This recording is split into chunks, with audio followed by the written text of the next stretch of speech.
யூரினே வரல, ஒரு நாள் பூரா யூரின் வரலன்னா டாக்டர் கண்டிப்பாக போய் பார்க்கணும். அது ஏதாவது பிளாக் இருந்தனால யூரின் வராமல் இருக்கலாம். ப்ராஸ்டாட்டிக் என்லார்ஜ்மெண்ட்னால யூரின்ல ரத்தம் வருது, டாக்டர் பார்க்கும். யூரின்ல பஸ் வருது, டாக்டர் பார்க்கும். யூரின் ரொம்ப குறைவாக வருது, 100 மில்லி 200 மில்லி தான் 24 மணி நேரத்தில் 1500 மில்லி வரணும். Minimum urine output per day. நீங்கள் ஒரு பாட்டிலை பிடிச்சி வைங்களேன், பாருங்க output 24 hour urinary output minimum 1500 ml. 1.5 litre வரலன்னா மிஸ்டேக் இருக்குது. கிட்னி ஃபெயிலியர் எப்படி கண்டுபிடிக்கிறது? விக்கல் வரும், பசி இருக்காது. விக்கல் வரும், பசி இருக்காது. அப்படியே சோர்ந்து படுத்துக்குவாங்க. பிளட் எடுத்து பார்த்தா பிளட்ல யூரியா ஜாஸ்தியா இருக்கும், கிரியாட்டின் ஜாஸ்தியா இருக்கும். பிளட் சுகர் இருக்கிறவங்களுக்கு கிட்னி ஃபெயிலியர் வரும். பிளட் பிரஷர் இருக்கிறவங்களுக்கு கிட்னி ஃபெயிலியர் வரும். போய் ஓவர் த கவுண்டர் பிரிஸ்கிரிப்ஷன் வாங்கி சாப்பிட்ற மாதிரி, நாமளே மருந்து கொடு தம்பி, தலைவலிக்குது தம்பி மருந்து கொடு தம்பி, மூட்டு வலிக்குது மருந்து கொடுன்னு சொல்லி வாங்குற மாதிரி ஓவர் த கவுண்டர் பிரிஸ்கிரிப்ஷன், அவளுக்கு கிட்னி அஃபெக்ட் ஆகும். நிறைய பேருக்கு கிட்னி அஃபெக்ட் ஆகிறது வியாதினால. அயட்ரஜெனிக் கிட்னி ஃபெயிலியருங்கிறது நான் சொன்ன மாதிரி இந்த நான் ஸ்டெராய்டல் ஆன்டி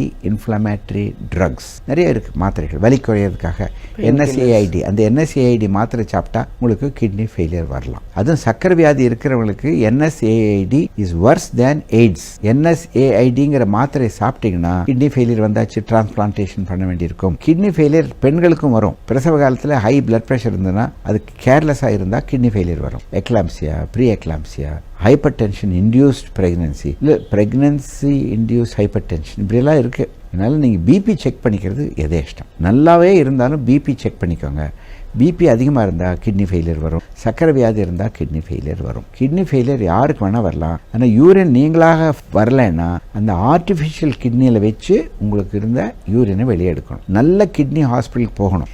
எல்லா கிட்னி ஃபெயிலியர் பேஷண்ட்ஸுக்கும் டிரான்ஸ்பிளான்டேஷன் பண்ணுறதில்லை. கிட்னி மாற்று அறுவை சிகிச்சை அப்பா உங்களுக்கு கொடுக்கலாம், அம்மா உங்களுக்கு கொடுக்கலாம். அம்மா கிட்ட 2 கிட்னி இருக்குது, உங்களுக்கு கொடுக்கலாம். ஒரு கிட்னி எடுத்து உங்களுக்கு கொடுத்தா அம்மாவுக்கு பாதகம் இல்லை. தங்கச்சி கொடுக்கலாம், அண்ணன் கொடுக்கலாம். பணத்துக்காக கிட்னி விற்பனை செய்வர்கள் நிறைய பேர் மார்க்கெட்டில் இருக்காங்க, பண்ணக்கூடாது. கிட்னி உங்கள் சொந்தக்காரங்கள் தான் கொடுக்கணும். விலைக்கு வாங்கி நீங்கள் கிட்னி மாற்றினீங்கன்னா உங்களுக்கும் ஜெயிலு, அவன் கொடுத்தவனுக்கும் ஜெயில்.